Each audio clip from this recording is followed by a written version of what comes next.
POS conclave के अवसर पर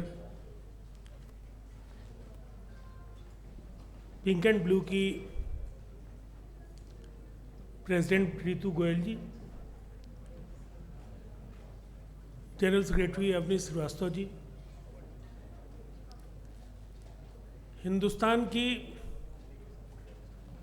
एक नामचीन राजनीतिक शख्सियत, एक मशहूर एक्स जर्नलिस्ट, एक्टिविस्ट और बीजेपी की नेशनल स्पोक्सपर्सन शाजिया इल्मी जी, दीपक कुकरेजा साहब, निसार अहमद साहब, खेतरपाल साहब,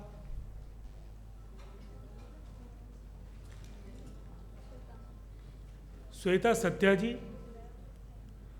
हम लोगों के बीच प्रसिद्ध पर्यावरणविद ज्ञानेंद्र रावत जी,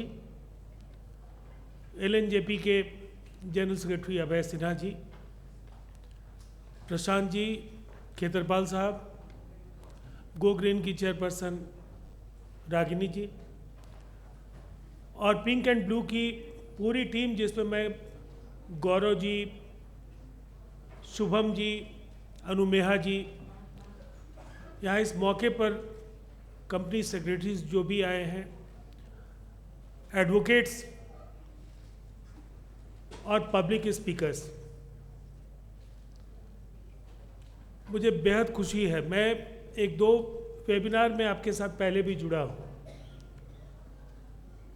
और मैं मानता हूँ कि 3.5 वर्ष का कोई बहुत ही ये लंबा सफ़र नहीं है। इस छोटी सी यात्रा में आपने काफ़ी अच्छे काम किए हैं। जिस देश में हिंदुस्तान की आज़ादी के 50 साल तक, आप कल्पना कीजिए कि अगर भंवरी देवी के साथ गैंगरेप नहीं हुआ होता तो शायद विशाखा गाइडलाइंस की जरूरत भी नहीं आई होती। और उसके 16 वर्ष के बाद पॉस का कानून इस देश में बना। अब लॉ मेकर्स ने तो अपना काम किया, ये मैं मानता हूं कि काफ़ी लंबा इंतजार इस देश को करना पड़ा है और ख़ास करके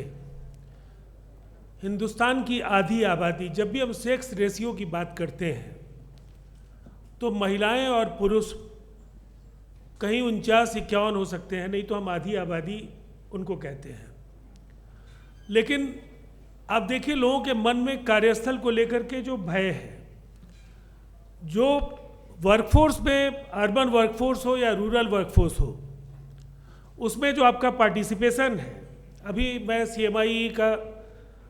डेटा भी देख रहा था,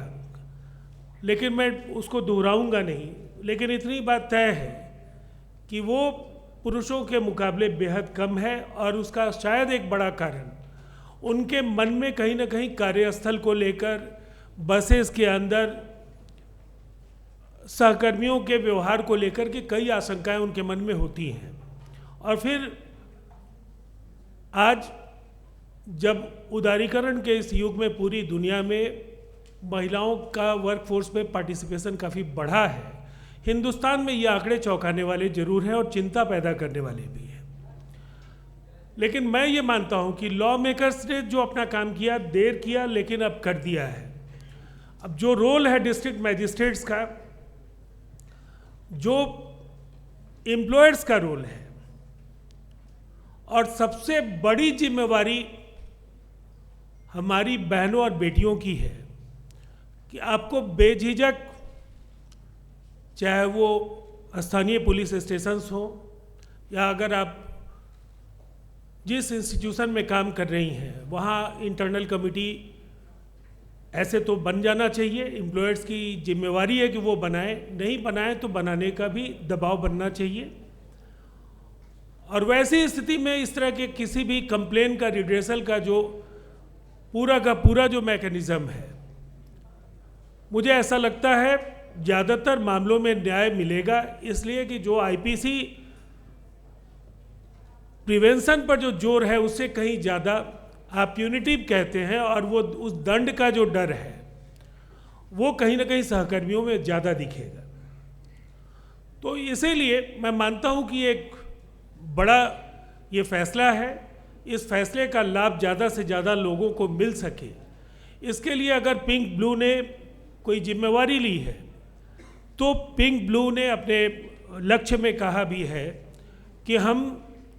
बड़ी संख्या में पॉस ट्रेनर्स बनाएंगे और वो ट्रेनर्स जाकर लोगों को ट्रेन करने का काम करेंगे। तो इनके डिफरेंट स्टेट्स में चैप्टर्स बनाइए, और अब तो वेबिनार के बाद अब इस तरह के जो वर्कशॉप के जरिए आपने एक शुरुआत कर दी है, जहां एक दूसरे का मिलना जुलना, लोगों को आपस में अपनी बातें रखने का एक अवसर मिलता है। तो इस तरह के वर्कशॉप सिंपोजियम वो आप देश के दूसरे राज्यों में भी करें, और ये एक बड़ा लक्ष्य है। मुझे ऐसा लगता है कि ये समय भी अनुकूल है, देश में एक ऐसी सरकार है, कानूनों के पुख्ता क्रियान्वयन के लिए प्रयत्न लगातार जारी हैं, और इसमें आप जैसे एनजीओ अगर इसमें पहल करते हैं, मैं मानता हूं कि जो आपकी टीम बनी है, और मैं अवनीश जी को लंबे समय से देख रहा हूं, एक जज्बा है और कुछ हासिल करने का अगर मादा आपके अंदर है, अगर आप कुछ तय करते हैं और उनके पीछे पूरी योजना के साथ आप काम करते हैं, तो मुझे लगता है आपके पास निसार अहमद साहब का अनुभव है, नौजवानों की पूरी टीम है, आपकी प्रेसिडेंट के खुद के जो अनुभव हैं वो भी उन्हें प्रेरित करेंगे कि लैंगिक असमानता और महिला उत्पीड़न के खिलाफ ये जो महाअभियान है इसको आप लक्ष्य तक पहुंचाने का काम करेंगे। इस अवसर पर आप सबको हार्दिक शुभकामनाएं, धन्यवाद।